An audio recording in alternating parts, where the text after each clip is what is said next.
Sekejap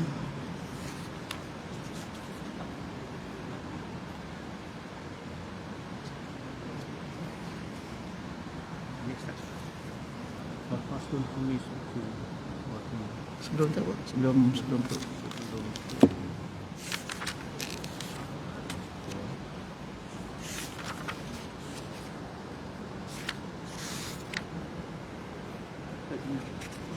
Ada. surat 58.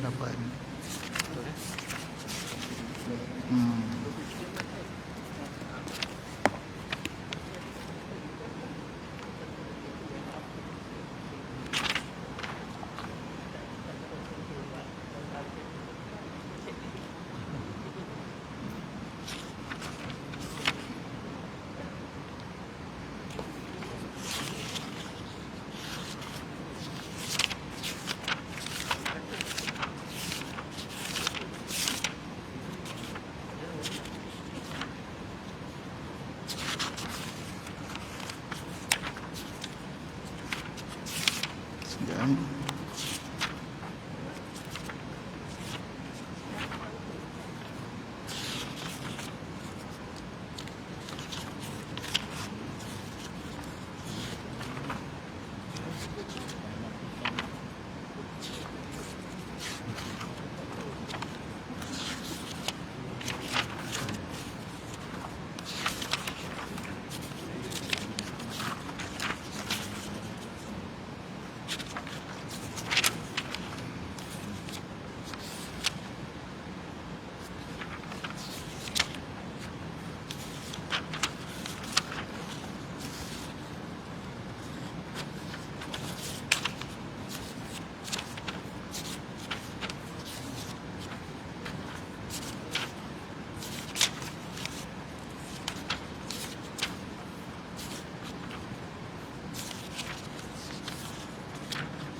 Jangan binasaan perut.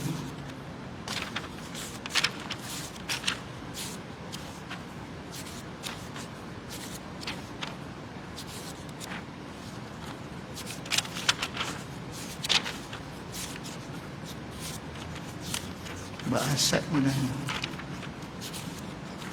Tauqir.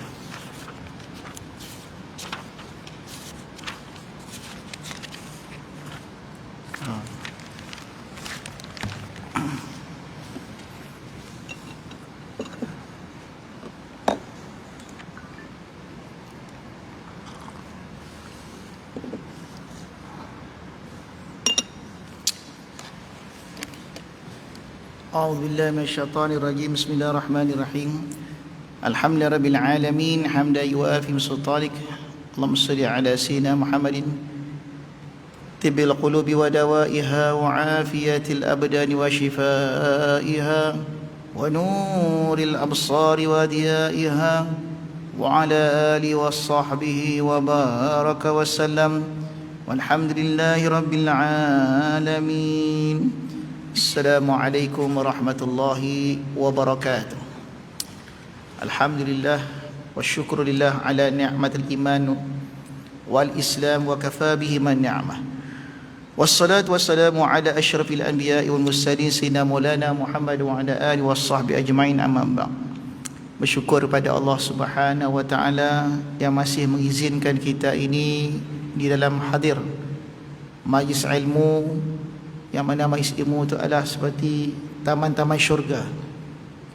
Sehingga Nabi SAW pernah bersabda, idza marartum bi riyadil jannah farta'u, apabila engkau lalu berhampiran dengan taman-taman syurga, maka rebutlah olehmu, ambillah olehmu, pungutlah olehmu buah-buahan syurga itu.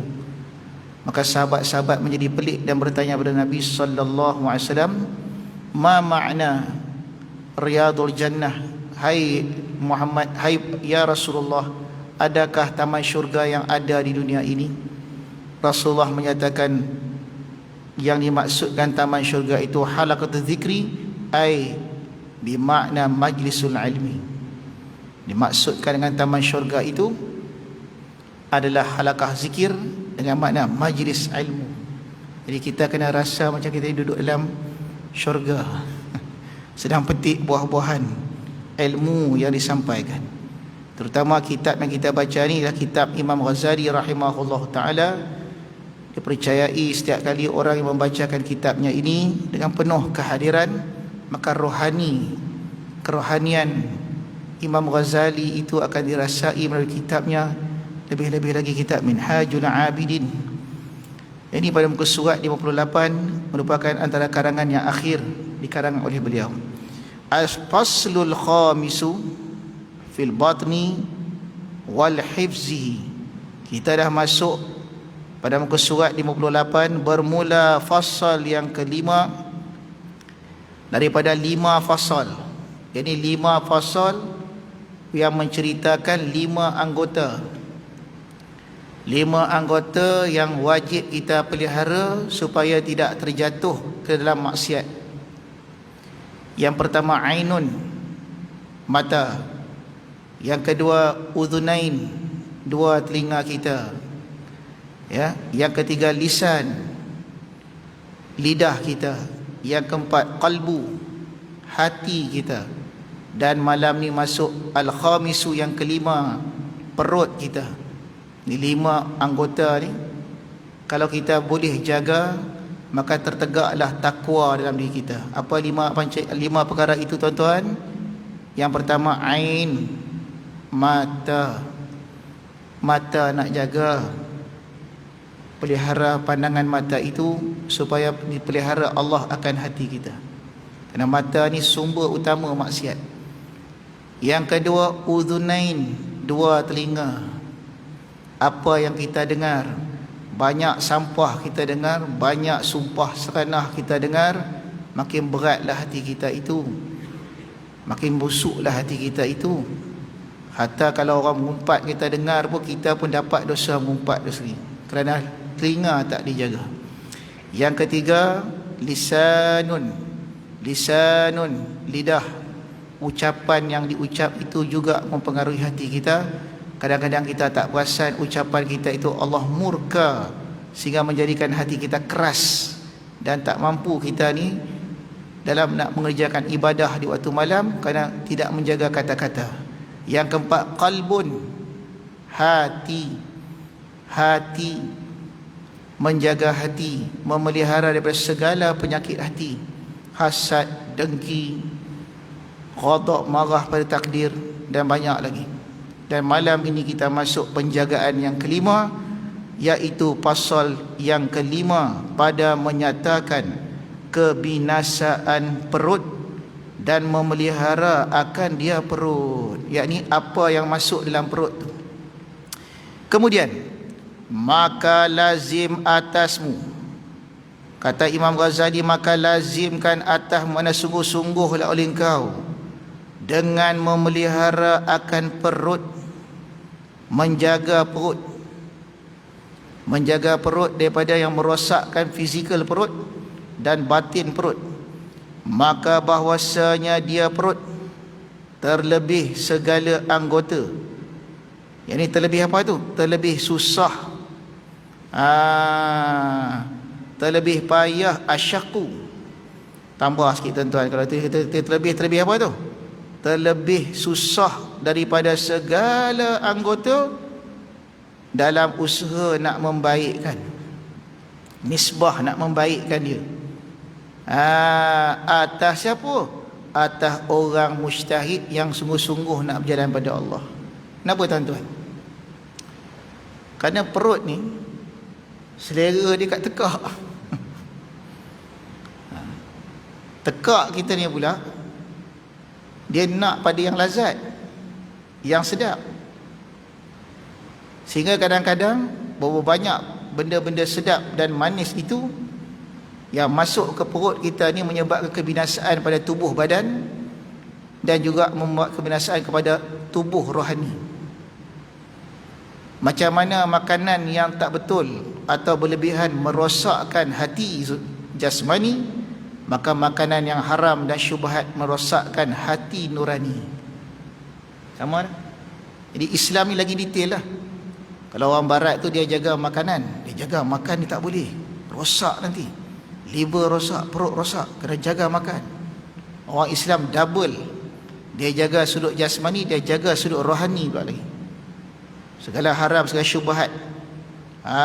Ni. Jadi kata dia, inilah anggota yang agak payah nak menjaga, membaikkan atas orang yang mujtahid, yang sungguh-sungguh berjihad jalan Allah ni.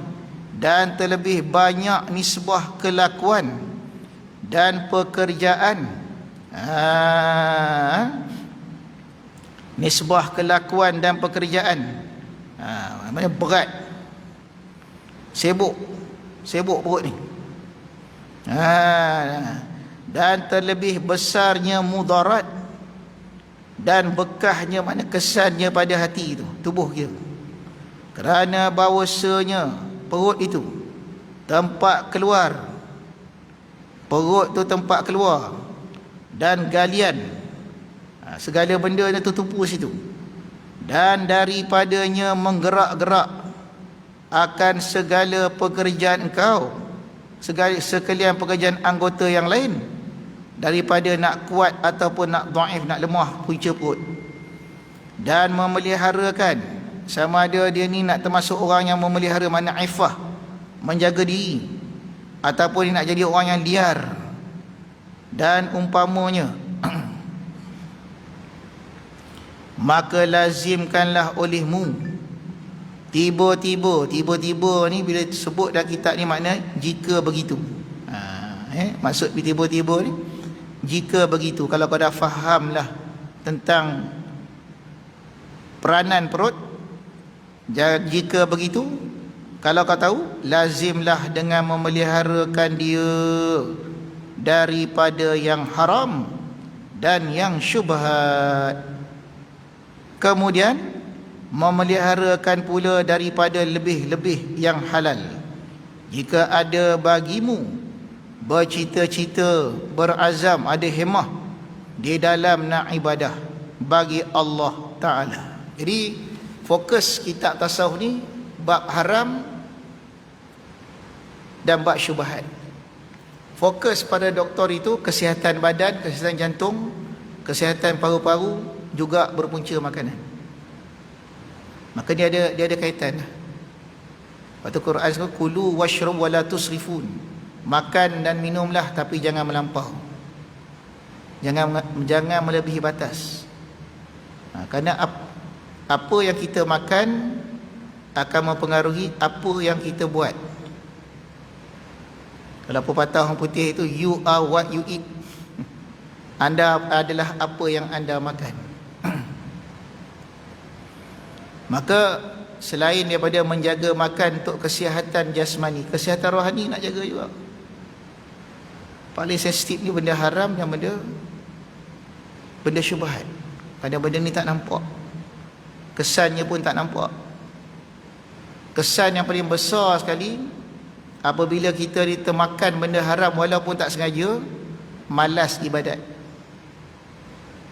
Itu antara dia tu, antara punca tu. Makanan kita makan ni tak ada berkat. Dia paling teruk yang haram,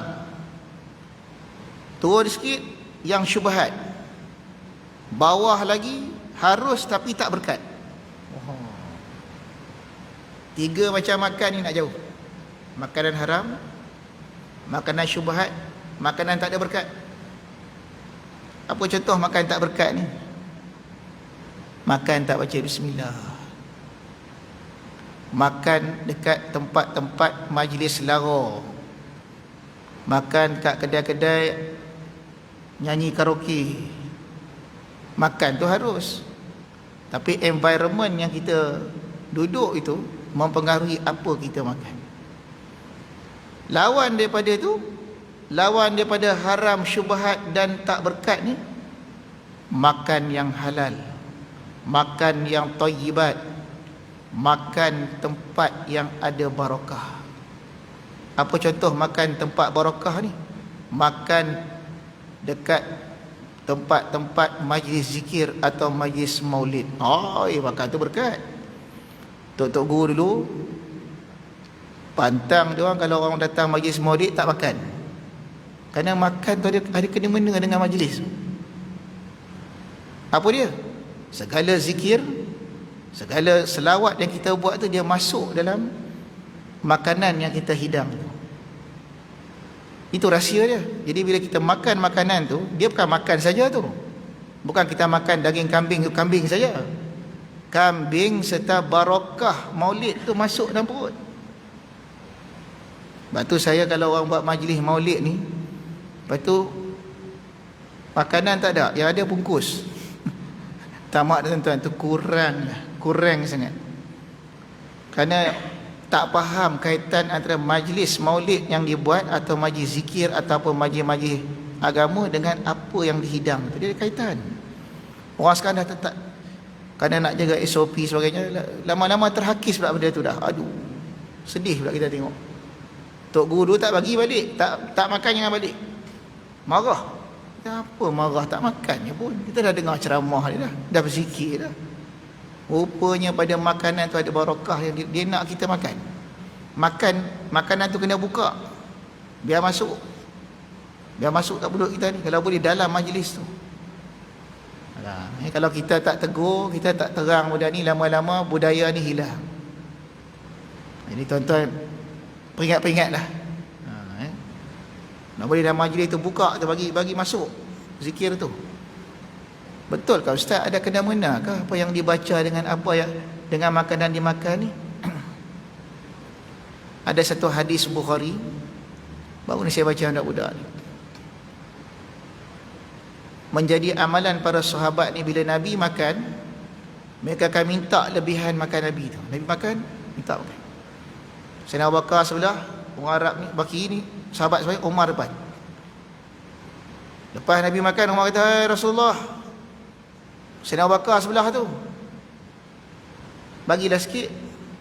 Nabi makan belah kanan. Yammimu, aimanu, kat aimanuna belah kanan. Nak passing makan dia baca, orang kanan dia makan sikit. Pas. Lebihan orang beriman, barakah. Ubat. Kadang-kadang kita makan jadi ubat pula dah, sihat pula. Tapi kalau ada darah tinggi tu janganlah makan kambing banyak sangat, ya. Kepala kambing pula dia makan. Tapi nak bagi tahu itulah keberkatan makan, ya. Jadi 3 macam makan. Makan yang halal, makan yang thayyibat, yang baik-baik, yang berzat, yang betul. Yang ketiga, makan yang barakah. Macam orang tanya kan, Nabi suka makan kambing, betul. Tapi tuan-tuan tahu tak Nabi suka makan kambing tu bahagian mana? Bahagian mana? Bahagian paha. Itu kegemaran Nabi sallallahu alaihi wasallam. Bukan bahagian lemak, bukan bahagian otak kambing itu, apalagi bahagian telur kambing. Kita makan semua. Ya sunnah tu bahagian yang mana? Halusilah makan tu. Ni yang kita nak kena kaji dah. Kerana setiap benda yang Nabi makan, Nabi minum, apa yang dia, sahabat detail apa dia makan, bagaimana dia makan, cara makan macam mana. Dapat barakah tu. Barakah ni artinya ziyadatun khairin ilahi, bertambah kebajikan bangsa ketuhanan. Bertambah kebajikan bangsa ketuhanan. Maksudnya kita makan ni, tiba-tiba teringat nak ibadat, tiba-tiba rasa segar, nak tambah semayang lagi. Betul lah makan. Tapi kalau tambah kita makan tambah ngantuk, tengoklah makan apa. Ni bab perut. Betul dia kata apa ni? Kemudian kata dia, setelah kau jaga haram dan syubhat, peliharalah pula daripada lebih-lebih yang halal. Berlebihan pada yang halal pula haram pula. Kerana perut dia kena bagi 3. Sepertiga perut untuk makanan, sepertiga untuk air, sepertiga untuk udara. Kita 3/3 untuk makan. Udara tak ada tempat, dapat tu kena penyakit lah. Senang. Sipir Nabi tu kita tak jaga, sipir dia senang perut ni. Agak-agak makan, okey, cukup tu. Air pula kita boleh tahu tu, agak Okey, untuk pernafasan tak? Tak ada, barulah naik tangga masjid tak terjungap. Ini naik tangga masjid terjungap. Pak Haji terjungap. Rupa makan 3/3. Tengok lagi dia tahu ni. Dan dia kata lagi, jadi makan halal berlebihan pun haram juga. Jika ada bagimu cita-cita, kalau kamu ni ada azam, ada hemah dalam ibadah bagi Allah. Kalau ada hemah, kalau tak ada hemah, makan je lah apa nak makan. Maka adapun yang haram dan syubhat, maka sungguhnya lazimlah akan dikau. Kalau kau nak faham yang mana yang haram, mana yang syubhat itu, maka lazimkanlah akan dikau. Kau lazimkanlah bicarakan dan menjauhkan, mana menilik dan menteliti daripadanya haram syubhat kerana 3 sebab, 3 perkara. Kenapa nak bertakwa, berjaga-jaga makan haram dengan syubhat ni? Jaga sangat. Jangan sampai ada unsur riba, jangan ada kita makan unsur rasuah, jangan makan unsur-unsur harta batil. Apa sebab? Diterangkan. Yang pertama, takut daripada api neraka Jahannam, kerana firman Allah Ta'ala, innal ladhina ya'kuluna amwalal yatama zulman innama ya'kuluna fi butunihim nara wa sayaslawna sa'ira. Apa artinya? Innal ladhina ya'kuluna amwalal yatama, bahwasanya orang yang memakan mereka itu akan harta anak yatim. Orang suka anak yatim kita makan, yang bukan hak kita itu. Disebut sini harta anak yatim, dikiaskan segala harta yang haram. Sebut harta anak yatim, tapi maksud sini segala bentuk makanan haram dan syubhat. Apa yang jadi? Maka antara makanan yang haram dan syubhat itu makanan harta anak yatim. Hal keadaannya kau makan harta mereka itu atas jalan zulman, menganiaya. Innama, orang yang berbuat seperti itu, ini makan makanan haram. Faham ya? Kias pada makan harta anak yatim tadi. Sungguhnya memakan mereka itu, di dalam perut mereka itu naron, ada api neraka, dan lagi dimasukkan di dalam neraka sa'ir. Saya selauna itu mana selagi menyalakan, membakarkan, menjadi bahan bakaran api neraka. Inilah yang sebab utama Allah Ta'ala menghukum orang yang memakan makanan haram, antaranya memakan harta-harta batil, maka daging yang tumbuh tu kena bakar di api neraka. First sekali. Tak layak masuk syurga. Kena hilang itu dulu. Bakar dulu. Allah. Dan lagi dimasukkan dalam api neraka sa'ir katanya. Ini ayat Quran yang menerangkan tentang penjagaan perut. Apa kata Nabi pula? Kata Nabi sallallahu alaihi wasallam, kullu lahmin nabata min suhtin fanaru aula bih. Tiap-tiap daging yang haram, maka yang haram, dia terhilang sikit, tambah sikit. Tiap-tiap daging yang tumbuh daripada haram, sedap, tambah sikit. Tiap-tiap daging yang tumbuh daripada yang haram, maka api nerakalah terlebih utama dengan dia. Macam mana maksud dia ni?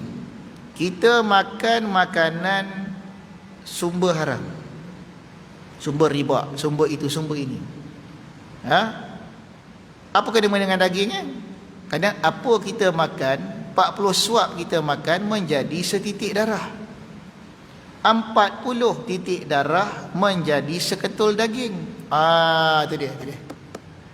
Kita makan 40 suap haram, menjadilah setitik darah. 40 titik darah haram Sumber makanan haram menjadi seketul daging haram dalam badan kita ini.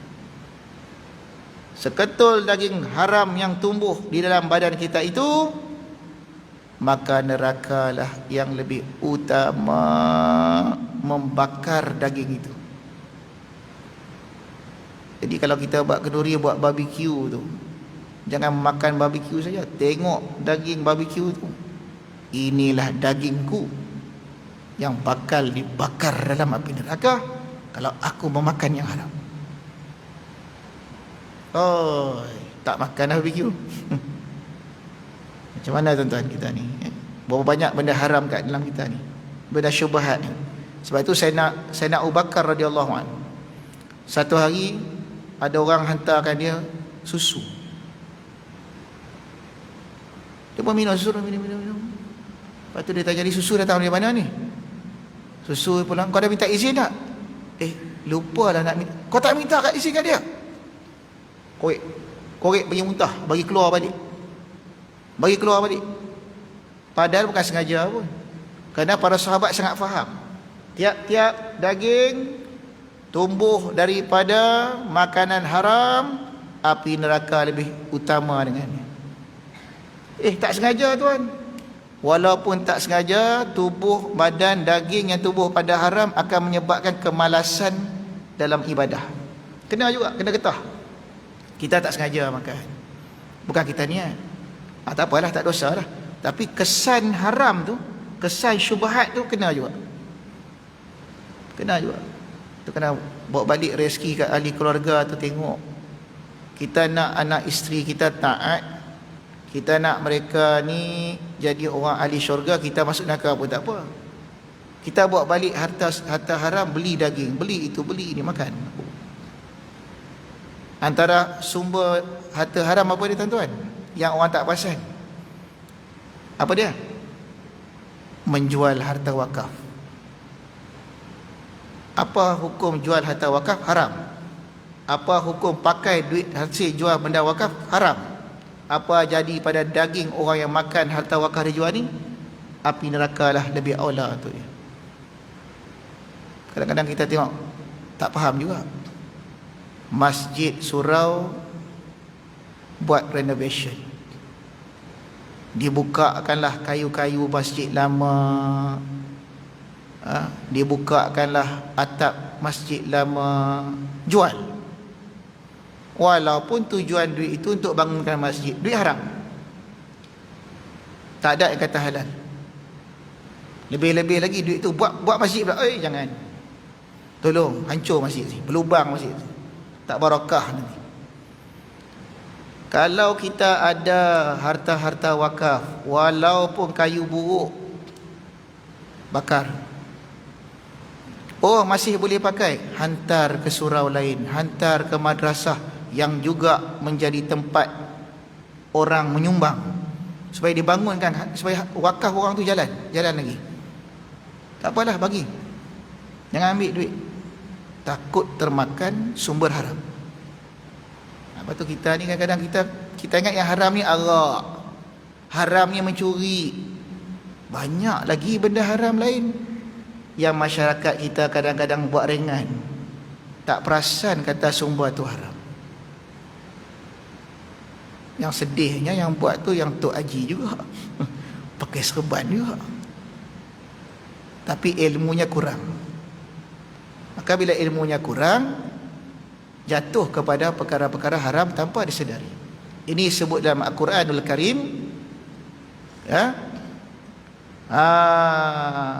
Mereka yang pada hari kiamat yahsabuna annahum sun'a, mereka sangka mereka dah buat benda-benda baik. Mereka sangka aku buat benda elok, tapi rupa-rupanya haram. Yahsabuna annahum yuhsinuna sun'a, mereka menyangka mereka telah membuat segala perkara ni elok, ikut aturan agama. Saya jual harta wakaf ni untuk sedekah ke masjid juga, ustaz. Faham ke harta wakaf tu apa dia? walaupun niat kita baik, tidak menghalalkan cara. Maaf, teguran umum. Ini termasuk kerana kita tengah baca bab ni. Kita dah membaca bab memelihara jangan sampai termasuk harta haram dan tubuh badan kita. Apalagi harta-harta haram tu kita bagi pula sedekah pula kat masjid, sedekah pula buat surau, sedekah pula buat madrasah. Na'udzubillah. Cukup takut tu. Kerana bala ada lah, tak kena esok kan bumbung ni lah, itulah. Kenapa orang dulu-dulu tuan-tuan kita tengok sengah-sengah masjid surau tu kayu je bertahun tahan. Rupanya duit yang digunakan untuk bangun surau masjid tu ikhlas. Walaupun kayu, walaupun dah lusuh, bila masuk Allahu Akbar, sejuk, macam ada pelukan. Macam kita ni terdengar-dengar suara malaikat. Ini masuk Allahu Akbar, aircon lah ni, panas. Lepas tu kalau duduk pun malas nak duduk lama-lama. Masjid tu apa, kenapa ada beza tu? Beza datang dari mana tu? Ikhlas. Sumber yang ikhlas membina walaupun RM1. Pastikan halal, pastikan jangan syubhat. Tu. Apalagi yang haram. Kemudian dia kata bagi daka adapun. Itu yang pertama sekali. Kenapa kita nak jaga? Kerana tiap-tiap daging tumbuh pada yang haram, nerakalah yang lebih utama dengan dia. Yang kedua, bahwasanya yang memakan haram dan syubhat itu ditolak dan tiada kuasa bagi ibadah, kerana tiada patut bagi khidmat Allah Ta'ala. Allah. Siapa yang makan benda haram syubhat, ditolak ibadahnya. Walaupun sah, tapi tak terima di Tuhan. Macam satu hadis mafhum tu, siapa yang minum arak tak diterima ibadahnya 40 hari. Allah. Ni sebab ni. Sebab 40 hari barulah benda tu keluar. Selama 40 hari darah dia tu masih ada alkohol tu. Na'udzubillah. Dan tak kuasa, dia tak teringin nak buat ibadat. Kenapa? Kerana tiada patutlah tubuhnya bagi khidmat dengan Allah. Kalau dia semayang pun tak khusyuk. Kalau dia semayang pun memang tak ada rasa kesan apa pun. Melainkan orang yang suci, lagi yang menyucikan dirinya, yang bersih, dan dia bertaubat membersihkan diri dia. Kataku, tiadakah Allah Ta'ala telah menegahkan orang junub itu, orang-orang yang tengah berhadas besar, daripada masuk kepada rumahnya? Tengok Imam Ghazali, cerdik tak cerdik dia. Dalam Quran Allah kata orang junub tak boleh masuk masjid. Dan orang yang berhadas, orang kalau ada hadas besar, menyentuh kitabnya. Ini Quran. Seperti firman Allah Ta'ala, wala junuban wala taqrabus salah wa antum suqara wala junuban illa abiri sabil hatta taghtasilu. Dan janganlah orang kamu menghampiri sembahyang, jangan kau masuk dalam sembahyang walhal kau sedang mabuk, dan janganlah kau tu termasuk orang yang sedang junub, melainkan kalau kau tu orang yang hanya lalu, yakni jalan dalam masjid tu, hinggalah ia mandi mereka itu. Maksud dia apa ni? Imam Ghazali sedang menceritakan yang tersirat di sebalik ayat Quran dan hadis. Ayat ni bagi tahu, mu kalau tengah dalam keadaan hadas besar, berjunub, tak boleh duduk dalam masjid, melainkan lalu je. Duduk diam tak boleh, berhenti tak boleh. Itu zahir syariat. Tapi ada yang tersirat di sebalik itu. Tengok lagi apa dia kata. Dan lagi firman Allah, wa la yamassuhu illal mutahharun. Tidak boleh menyentuh akan Quran melainkan orang yang dah suci, yakni daripada hadas. Sama serta bahawasanya orang junub, serta orang yang junub dan orang yang berhadas, pekerjaan yang harus maka betapa orang yang iaitu terkelam di dalam luat, yakni di dalam luat ni makna cemar haram dan najis suhtin dan syubhah, manakala mendoa dan menyeru kepada khidmat Allah Rabbil Alamin yang mulia sebutannya, maha suci sekali-kali, tiada ada demikian itu selama-lamanya. Maknanya Imam Ghazali buat kias kat sini. Cuba mau tengok ayat Quran. Baru dalam keadaan berhadas besar sudah ditegah masuk rumah Allah. Kita junub, masuk haram. Itu baru kata berhadas besar, padahal berhadas besar tak dosa pun. Tak boleh masuk dalam rumah Allah ni. Apa lagi kalau dalam tubuh kita itu ada yang haram. Jasad yang dalam keadaan junub pun Allah tak terima masuk rumah. Kalau kau masuk, berdosa kau. Jangan masuk rumah aku. Duduk. Apalagi dalam tubuh tu ada yang haram. Masuklah kita dalam solat, apakah diterima? Ni kehalusan dalam ilmu syariat. Kita tak ada wuduk, bukan ada najis apa pun. Sentuh Quran, jangan kau sentuh Quran kau. Soalnya Allah kata, hei kau yang sedang dalam hadas kecil, hadas besar ni, Quran yang kau sentuh, kau tak suci. Tak dibenarkan menyentuh kalam Allah. Tak dibenarkan menyebut ayat Quran, kerana kau dalam keadaan tidak suci. Tak suci sudut syarak. Maka fahamlah kita di situ, kalau diri kita ni tak suci, menghadap kepada Allah, adakah Allah nak terima? Yang zahir saja sudah kotor, Allah tak terima, apalagi kalau batin kita tu kotor. Allah, apalagi makanan yang kita makan tu haram, syubhat, Tuhan terima ke?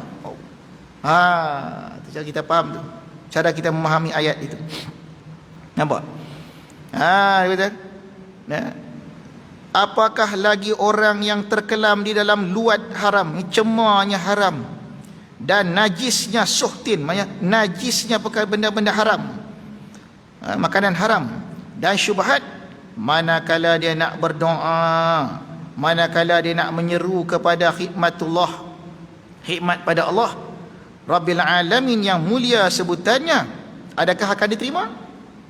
Maha suci Allah, sekali-kali tiada ada demikian itu. Artinya Imam Ghazali menjamin Allah takkan sekali-kali terima ibadat kau tu, walaupun kau semayang sampai dahi kau bengkak, kaki kau bengkak, dahi kau hitam, Allah tak terima. Kerana dalam perutmu itu ada yang haram. Ni yang kita ni, orang takut tuan-tuan benda ni. Cek harta siapa, harta batil tidak ni, mana datang ni, siapa bagi ni. Tu orang takwa dulu. Kita telan semua, pantai halal. Itu ada simbol halal tu, pada kita tengok dalam kedai tu, tak ada seorang pun yang Islam. Ada signboard halal tu, jalan lah. Orang dulu tak apa, dia cari kedai pakai kepiah dah, pakai kepiah, bagi salam, Assalamualaikum, senyap ya, tak ya. Tengok dulu, perhati baik-baik. Tambah zaman sekarang ni, kedai-kedai yang ada tu, kena berhati-hati, tak rugi kita berhati-hati. Lepas tu dia kata apa lagi? Kataku ada sikit dan kata Yahya bin Mu'az Ar-Razi rahimahullah ta'ala, bermula taat itu perbendaharaan yang dalam perbendaharaan Allah Ta'ala. Taat itu khazanah Allah Ta'ala, seumpama dalam gedung Allah segala amal-amal taat. Dan anak kunci nak menjadi orang taat ni doa. Dan giginya, gigi apa? Gigi kunci tu, gigi anak-anak, gigi kunci tu ada dia punya gigi tu, ialah makan yang halal. Tu dia. Jadi kalau kita berdoa, doa dia macam kunci nak buka khazanah taat, nak jadi orang tambah taat. Allah nak kurniakan kita ketaatan itu, kena buka dulu. Nak buka amal taat ni doa. Anak kunci tu, dia punya gigi dia tu makanan yang halal. Jadi kalau kita masuk kunci, Pusing-pusing tak boleh buka. Rupa tengok kunci dah tak ada gigi. Dah lah, kita pun tak ada gigi. Kunci pun dah tak ada gigi dah. Makanan halal. Maka apabila tidak ada anak kuncinya, yang ada giginya anak kunci, maka tiada terbukalah pintu taat. Sebab tu apa aku malas tu nak buat taat ni. Tak tidur lagi. Nak bangun pun nak tidur lagi. Rupa-rupanya makanan kita tu ada yang haram. Allah. Dan apabila tidak terbuka pintu khazanahnya Allah Ta'ala, khazanah taat ni, betapakah sampai kepada barang yang di dalamnya khazanah itu, yakni daripada taat. Kita berdoa, ya Allah berikanlah aku amal-amal taat. Ya Allah, berdoa lagi. Dalam hadis kan, hadis 40, mengisahkan tentang seorang pemuda yang sedang berdebu-debu. Maknanya dia orang musafir, mengangkat tangannya berdoa, ya Rabbu, ya Rabbu, padahal makanannya haram, pakaiannya haram, minumannya haram. Maka betapakah dimakbulkan Allah akan doanya. Hadis 40 Matan Arba'in. Kenapa nak cerita berdebu? Kerana orang musafir ni doa dia mustajab. Patutnya orang musafir dia berdoa mustajab. Memang Allah berkenan. Tapi kerana makanannya haram, minumannya haram, tak diterima Allah. Yang ketiga, bahwasanya yang memakan akan yang haram dan syubhat diharamkan, yakni terdinding, dihijab. Dan jika muafakat baginya perbuatan kebajikan, iaitu ditolak juga di atasnya, tiada diterima daripadanya. Jadi kata dia, masalah nombor 3, kenapa kita ni nak jaga sangat daripada benda haram dan syubhat ni, makan benda haram syubhat. Dia kata, kalau kita makan benda haram dan benda syubhat, sekalipun kita punya aku makan benda haram boleh semayang, okey je semayang, tak ada apa-apa pun, doa macam biasa, pergi semayang Jumaat, dia semayang Jumaat lah. Tapi ditolak ibadat tu, tak ada cahaya ibadah hari tu, gelap. Maka jika begitu, tidak ada baginya demikian itu, melainkan payah dan kekeruhan dan membimbangkan waktu, yakni mensia-siakan masa, ibadat kosong.